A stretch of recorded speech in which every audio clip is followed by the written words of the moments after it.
Halo,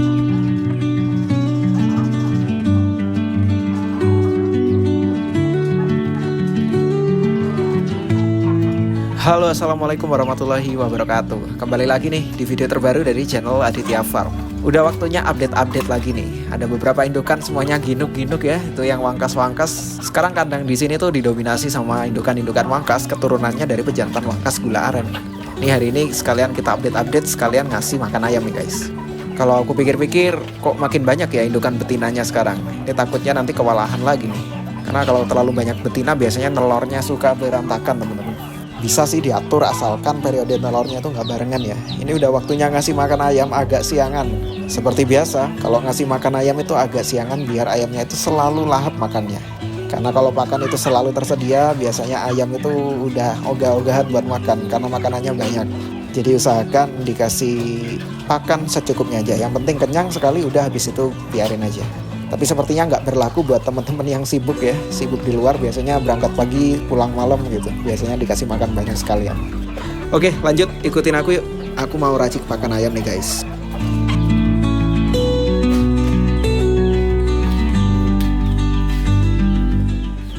Wah, ada sisa nasi nih. Ada sisa nasi, kita campurin sekalian nanti. Di sini tuh campuran basicnya sama seperti biasa ya. Kita pakai four, pakai dedak, terus ada tambahan-tambahan yang lain. Ini ada yellow feed, kita tambahkan juga untuk ini bahan dasarnya rempah-rempah guys. Jadi untuk vitamin ya, nutrisi tambahan biar ayamnya itu lincah, sehat-sehat, tetap walaupun kondisinya hujan sekarang ya. Ayamnya itu masih kondisinya bisa lebih sehat dan fit. Terus untuk ini yang di toples ini Kyojin nih. Kyojin ini untuk pakan ayam usia 2 bulanan ke atas. Aku pakai Kyojin, aku campurin sekalian di sini.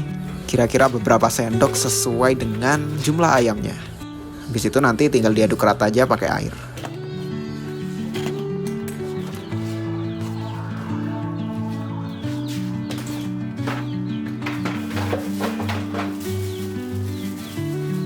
Di sini kita campurin dedak. Jangan lupa seperti biasa dedaknya perbandingannya mungkin 1:1 sih kalau aku ya.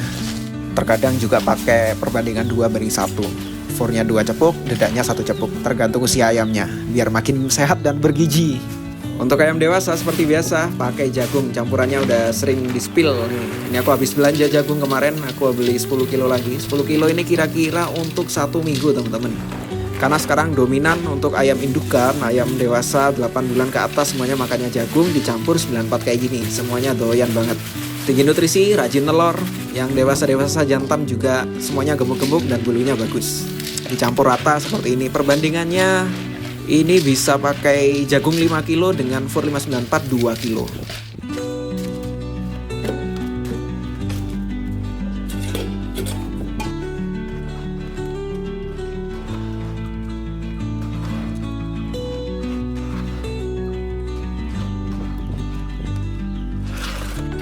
Terus semua campuran tadi kita tinggal aduk rata aja. Ini yang pertama ada nasinya, ini untuk indukan. Di samping itu ada indukan pejantan Siam LHK dengan istri-istrinya. Itu mereka nggak terlalu doyan jagung, jadi makanya kita masih berikan pakan basah seperti ini. Tinggal diaduk, campur air, diaduk sampai merata.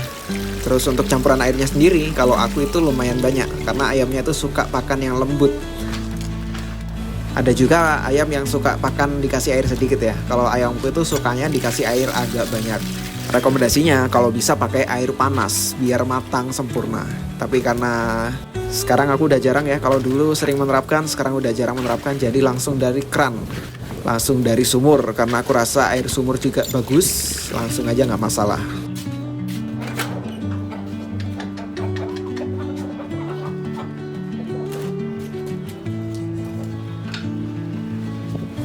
Siam LHK kita kasih makan dulu guys. Sekarang ada aku sisakan 3 betina aja di sini. Yang satu pure Siam LHK, kepalanya putih. Waktu itu kita udah sempat spill ya. Terus yang 2 ekor ini BK klasik dengan rawis kuning. Klasik ekor lidi ya. Kita coba silang aja nanti, semuanya masih belum ada yang bertelur, jadi masih menunggu proses yang cukup panjang. Siam LHK ini nggak tahu ya, aku kok nggak lancar-lancar banget rasanya beternak Siam LHK ini dari dulu banget. Padahal aku pelihara udah lumayan lama teman-teman ya. Mungkin kalau teman-teman ngikutin ya, generasi Siam LHK dulu itu masih persilangan, nggak pure Siam. Jadi dari dulu itu aku Siam dengan BK Mangon, dengan BK klasik, keluarnya itu macam-macam ya. Kalau generasi yang dulu itu jantan 1, jantan 2, jantan 3, jantan 4 itu anaknya Siam LHK. Cuman masih persilangan. Nah sekarang pas aku udah coba fokuskan ke pure Siam tanpa persilangan, agak sulit nih, menjadi tantangan ya. Jadi agak lama banget prosesnya, aku belum bisa mendapatkan keturunan. Ya semoga habis ini masih disegerakan ya. Jadi prosesnya memang panjang teman-teman. Pastinya nanti kalau punya anakan kita testing dulu sampai besar. Jadi nggak dijual pas kecil. Walaupun banyak yang nungguin, bang mau nungguin dong anaknya LHK kalau ada, aku mau beli gitu ya. Yang jelas kita gedein dulu. Kalau udah banyak banget stoknya, baru bisa kita lepas dan jual. Karena testing kualitas itu penting untuk sebagai peternak ya. Ada teman-teman di Facebook kemarin juga sharing seputar testing kualitas anakan itu penting. Nih aku sambil racik pakan ya. Jadi kualitas anakan itu kita harus testing seperti layaknya gula aren generasi 1, semuanya aku besarkan. Terus yang generasi 2, generasi 3, generasi 4 sebagian aku pelihara, sebagian aku jual juga. Katanya nggak dijual bang. Ya kalau harganya cocok ya kita jual juga gitu ya. Karena berbagi materi, biarkan mereka dirawat juga di pelanggan-pelanggan kita, di penonton-penonton kita. Terus tujuannya disimpan, digedein, itu apa sih? Tujuannya adalah biar kita tahu kualitasnya, seperti apa sih hasil perkawinan pejantan dan indukan ini seperti apa. Apakah bagus, seperti apa grade-nya, seperti apa kualitasnya. Apakah kurang, apakah bagus. Kalau bagus, kita bisa mengoptimalkan harganya nanti. Oh, kalau anakannya ini bagus nih, super grade A gitu ya. Keluarnya ekor mekar, ada yang satu lagi ekornya ekor spek kontes nasional gitu. Nah, dari situ kita bisa patok harga masing-masing. Kalau ekor mekar di range harga berapa, habis itu adik-adiknya tinggal mengikuti. Kalau usia 2 bulan berapa, 3 bulan, 4 bulan, dan seterusnya. Kalau sekarang kita testing yang keturunan dari pejantan moka nih. Kita pejantan moka kan nggak tahu nih gedenya bakal gimana. Sekarang sih masih ganteng ya kelihatannya. Di usianya udah masuk 3 bulanan teman-teman. Apalagi ini keturunan dari betina blorok yang ada jambulnya. Anaknya Vania. Pejantan moka dengan Vania. Nah Vania itu dari 2 tahun lalu aku pelihara, baru kali ini punya anaknya. Makanya kita nggak jual juga. Pasti nanti juga dijual ujung-ujungnya ya. Nanti kalau sudah besar kita pasti juga jual sebagian. Tapi tetap pasti ada yang dipelihara juga. Terus testing kayak gitu juga bertujuan untuk promosi ya. Jadi kita punya materi seperti apa kualitasnya ketika besar, kita bisa menjadi bahan promosi. Oh kayak gini nih hasilnya kalau udah gede. Kita udah ready adik-adiknya. Kalau mau beli bisa beli adiknya. Seperti itu teman-teman. Jadi memang proses beternak itu cukup panjang ya. Dari kita mulai beli bibitan, anakan harganya yang cukup lumayan. Habis itu dibesarkan, kalau beli anakan materi dibesarkan dulu, panjang prosesnya. Habis itu udah gede, kita tunggu proses ternaknya. Kadang ternak nggak gitu lancar aja. Ada aja problemnya, kadang nggak netas, kadang juga telurnya pecah, apa gimana. Pas udah netas, anaknya gugur, nggak lolos seleksi alam. Minimal kalau aku pelajari dari nol ya, dari nol kita beli materi anakan sampai berhasil ternak mendapat banyak keturunan, itu minimal kita punya waktu 2 tahun. Jadi proses yang cukup panjang ini nantinya bisa membuahkan hasil yang sepadan mungkin ya. Seperti saat ini mungkin 2 tahun terakhir aku ngontennya sekarang sih 1 tahun lewat ya. Hampir 2 tahun ini ngonten juga disaksikan dengan teman-teman prosesnya dari awal banget. Beli pejantan wangkas gula aren COD waktu itu ya, turun dari bis, terus beli pejantan merah dulu. Dari kecil-kecil aku gedein terus sampai ternak dan sampai sekarang pejantannya udah nggak ada, juniornya udah banyak. Itu adalah proses yang panjang, teman-teman juga mungkin kalau pengikut lama pasti sudah menyaksikan. Ini juga perjalanan seperti ini mungkin bisa sebagai referensi. Kalau mau ternak, dari beli materi anakan itu prosesnya cukup panjang. Tapi semuanya karena berdasarkan hobi, jadi dilandasi oleh hobi, semuanya dilakukan dengan senang hati, sepenuh hati, dan kita pun juga bahagia dalam melakukannya.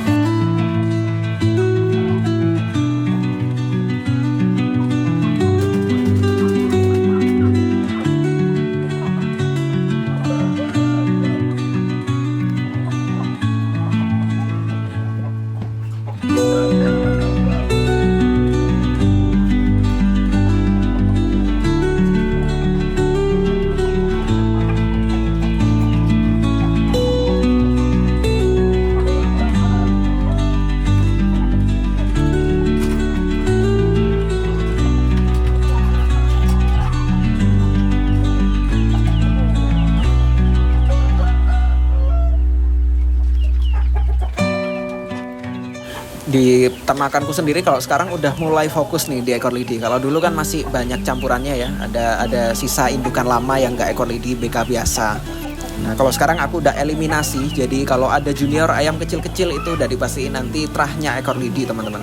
Seperti yang kita udah tahu, penyumbang keturunan terbanyak adalah si Margaret. Di antara Margaret ada Agatha. Agatha itu juga bagus, ekor lidi. Terus sisa-sisanya ada indukan dominator, ada Vania.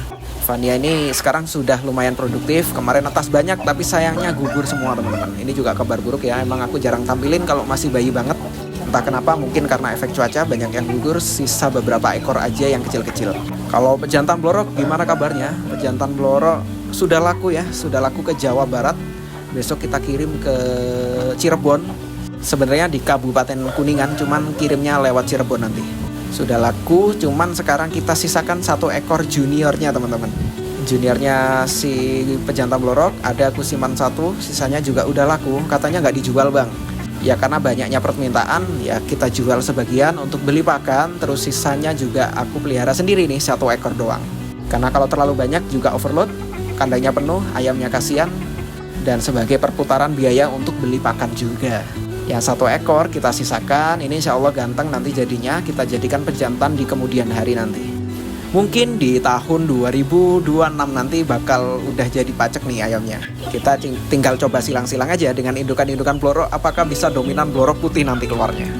Vania ini semoga nanti bisa panjang umur ya. Kita silang-silangkan dan bisa produksi untuk generasi-generasi blorok selanjutnya. Karena biasanya penghobi itu punya selera masing-masing. Ada yang suka warna merah, ada yang suka blorok, ada yang suka wangkas, ada yang suka wido, ada yang suka lar kumbang gitu ya. Kalau lar kumbang ekor lidi itu jarang banget ditemuin karena emang nggak ada ya. Kalau kita memperhatikan spek, kualitas itu kadang ada yang kurang terpenuhi nih. Apalagi soal selera ya. Bulunya udah bagus, lar kumbang, kepalanya kurang nih, kakinya kurang gitu ya. Apa tulangannya kurang tebel, kadang gitu.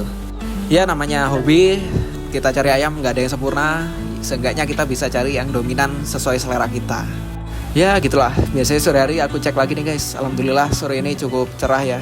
Semuanya aku cek kondisinya baik. Semuanya udah masuk kandang, habis ini dimasukin. Habis itu kita masuk untuk istirahat lagi.